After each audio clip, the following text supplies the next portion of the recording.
الموبايلات اللي معايا خلال الفيديو ده هي أكتر موبايلات مطلوبة حاليًا في السوق، وأكتر موبايلات أنا باتسأل عنها. ليه دي أكتر موبايلات أنا باتسأل عنها؟ ليه دي أكتر موبايلات عليها طلب كبير؟ ده اللي هتعرفه خلال الفيديو، بس قبل ما أقول لك أي حاجة انزل على طول كده صلّي على النبي.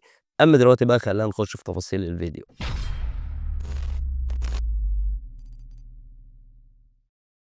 أهلًا وسهلًا بيكم، أنا محمد ودي قناة إمكا ريفيوز، وخلّينا نبدأ بأول موبايل. الموبايل ده بيتطلب كتير جدًا، جدًا، جدًا، جدًا، ولكن للأسف شركته مش موفّرة كمية منه بالشكل الكافي، والفترة دي الموبايل مش موجود، وما تحاولش إن أنت تدوّر عليه عشان بس باشوف ناس بتحاول إنها تاكل بعقلك حلاوة وتقول لك إن الموبايل موجود. الموبايل مش موجود. أنا سهل عليّا إني أعمل فيديو أطلع أقول لك الموبايل سعره قوي ومش عارف إيه وروح اشتريه، ولكن أنا اتعودت معاك على الصراحة. الموبايل حاليًا مش موجود. الشاومي 15T موبايل فعلًا محترم. أنا قُلت على الموبايل ده أول ما نزل إنه موبايل ممتاز محترم، ولكن أنا عندي مشكلة دايمًا مع واجهة شاومي. بس حابب أقول لك إن واجهة شاومي في الموبايل ده كويسة جدًا، جدًا. ليه بقى؟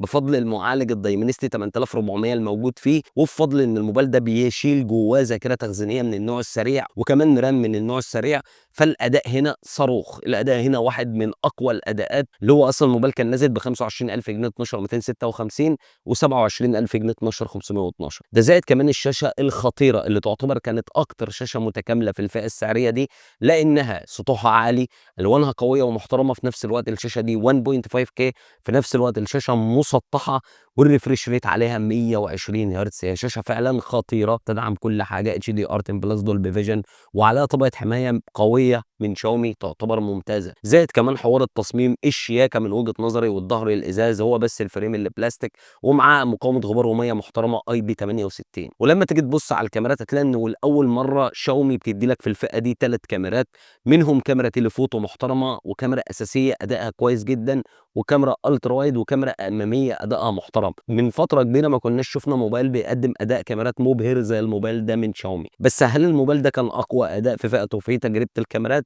هاقول لك هو كان بينافس الOppo Reno 14، وكان بينافس الVivo V60. عايز أقول لك إن الVivo V60 بيتفوق في الكاميرا التليفوتو، لكن ككاميرا أساسية كان شاومي منافس، ومنافس قوي كمان، وبيطلّع نتايج محترمة. كمية مميزات لو عديتها لك في الموبايل ده لا تُعَد ولا تُحصى، وتسعير قوي جدًا من شاومي. يمكن نقطة العيب القوية جدًا في الموبايل ده هي البطارية، لأن سوفت وير شاومي ما بيعرفش يحافظ على استهلاك الطاقة، والبطارية أصلًا مش كبيرة 5500 ملي أمبير، فكان بيخلص أقل بكتير من الOppo Reno 14 أو مثلًا الRealme 15 Pro أو الVivo V60، اللي هي الموبايلات اللي بتيجي ببطاريات صاروخية هنا في الفئة السعرية دي. بس عايز أقول لك إن مشكلة الموبايل ده، أو ليه الموبايل ده بيتطلب كتير، لأنه فعلًا موبايل طفرة من شاومي. في ناس كتير كانت مستنية فوقان شاومي، والأكتر إن في ناس عايزة أداء ألعاب 120 فريم، ناس بتدوّر على الكلام ده. واللي منعه إنه يجيب الOppo Reno 14 شاشته الصغيرة، فهو عايز موبايل حل المعادلة، ادّى له أداء الألعاب القوي مع الشاشة الكبيرة. فده اللي كان بيعمله بالضبط الشاومي 15T. بس زي ما قُلت لك الموبايل ده ما كانش متوفر محلي. الموبايل ده كانت شاومي جايباه من برّه،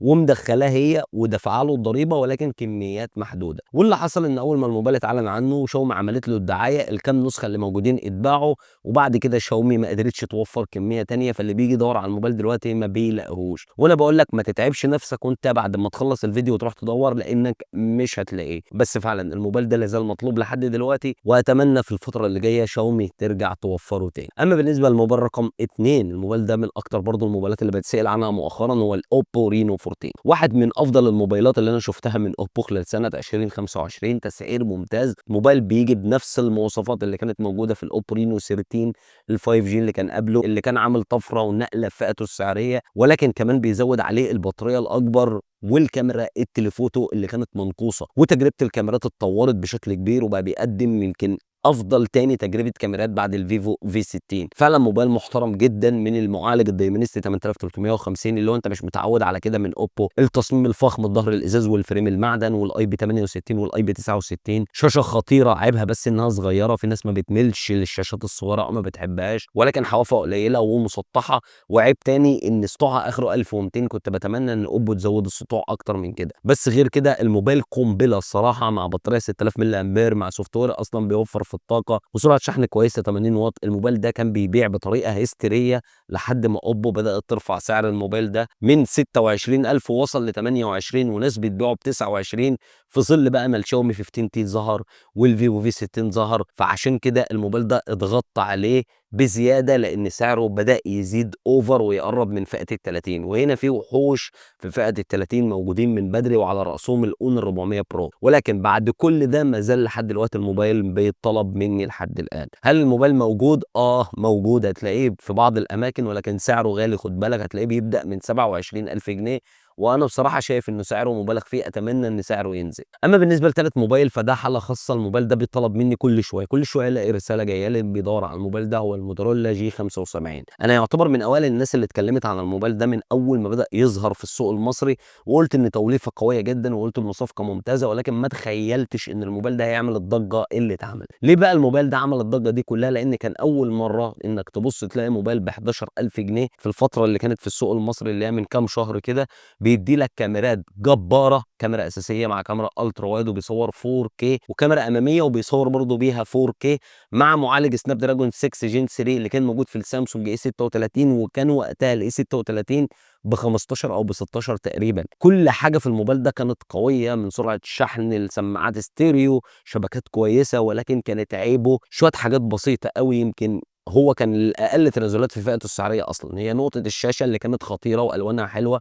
بس كانت IPS، كان نفسي تكون أموليد، وفكرة البطارية اللي ما كانتش بتدوم قوي، يعني البطارية كانت 5000 ملي أمبير بس ستيل يعني كانت ممشية حالها. فالموبايل ده ليه عليه الضجة دي كلها وليه عليه الطلب ده كله؟ قلت لك بسبب سعره القوي جدا جدا واللي بيقدمه، واللي لحد دلوقتي ما فيش موبايل من 10 ل 11000 جنيه بيقدم الكاميرات اللي كانت موجودة في الموتورولا G75، وتصوير الفيديو حتى، والحاجات اللي كان الموبايل ده بيقدمها. ده زائد ان انت كان معاك سماعات ستيريو، وكان معاك كل حاجة متظبطة، ومقاومة غبار ومية عالية، وكل اللي نفسك فيه جت موتورولا وقالت لك خد اتفضل. مؤخرا موتورولا من كام شهر شالته عشان خاطر الجي 56 من موتورولا الفاشل من وجهة نظري، واللي ما حدش اهتم بيه ولا حد اشتراه، فكان الاولى ان احنا نوفر ستوك جديد من الجي 75 اللي كان عليه طلب كبير. واخيرا طبعا الموبايل اللي اختفى في ظروف غامضه بعد شهر او شهر ونص من نزوله، الانفينكس هوت 60 برو. قبل ما الموبايل ده ينزل لو كنت جيت سالت اي حد قلت له انت كان ممكن تتخيل انك تشوف موبايل زي ده ب 8500 جنيه، كان هيقول لي لا والله ما صدقش، لان فعلا السوق المصري